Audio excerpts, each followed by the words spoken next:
Hello guys, beautiful afternoon dyan sa inyo So 9:15 pa lang dito. Dyan is alas alas 3 na dyan. So may 2 hours pa tayo para sa 5 PM update tayo Bakit 9 PM to? So 5 PM and 9 PM tayo 5 PM, 9 PM tayo. Update. Yan.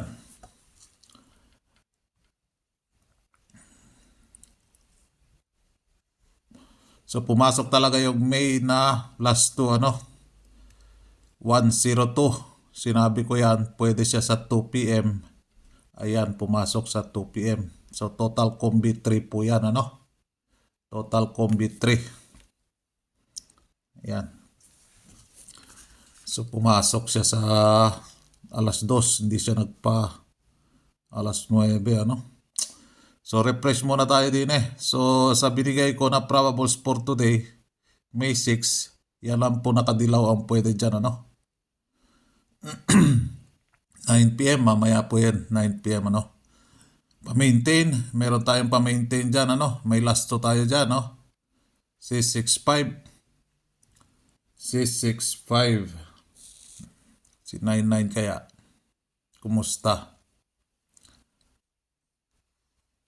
Posting natin di pa kinuha last 2 wala pa din. Excuse me.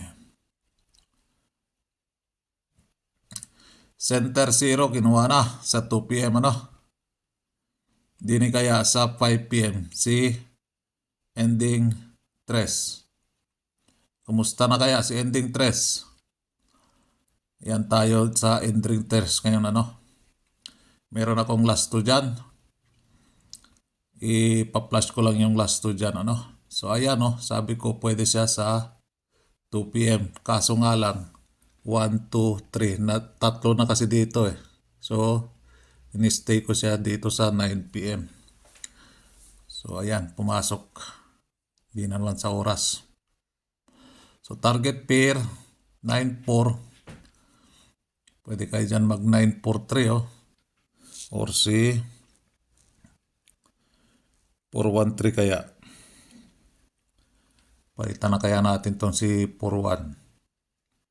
Kasi namali ako dyan Si 4-1. So meron tayong 5-3-3 na dyan. 5 PM. Ending 3 po yan.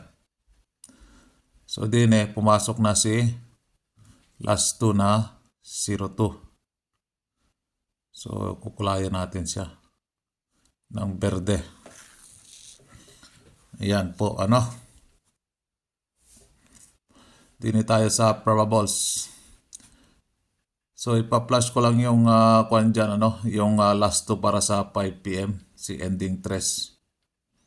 So din ito yung probables natin para sa 5 PM or 9 PM sakali hindi ako makapag-update. So ayan. Then yung double, ayan. Kung magbabalik result, ayan. Sasali ko na dito si 5552 na. So ayan po So good luck for May 6, 5 PM, 9 PM po So ipa-flash ko na dito yung last 2. Okay? All right. Isang like, isang share naman dyan. So good luck and God bless.